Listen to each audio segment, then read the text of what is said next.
හයි guys අද අපි try කරන්න රෙවිල බ්‍රවනි අලුතෙන් ආපු ඉතින් රුපියල් 700ක් තමයි මේක වෙන්නේ සුපර් මාකට්ස් වල තියෙනවා.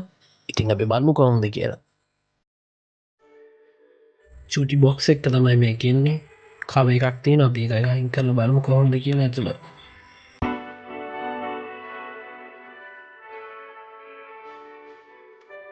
ඉතින් බොක්ස් එක ඇතුළේ තවත් කව එකක් තියෙනවා අපි ඒකත් අයින් කරගෙන බලමු. ඉතින් මෙන්න මෙහෙම තමයි බ්‍රවුන් එක තියෙන්නේ. උඩින් තියෙන පීනට්ස් අපි කපලා බලමු කෑල්ලක් කාලා කොහොමද කියලා.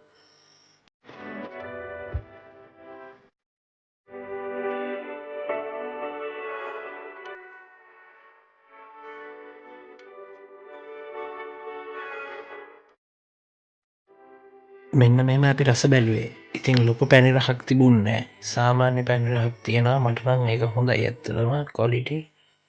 මම මේක ගත්තේ කඩවත ඩොමිනෝස් එක ගාව තියෙන කාගිල්ස් එකෙන්. ඔයාලත් තරම් බලන්න. එහෙනම් අපි ගිහින් ජය වේවා.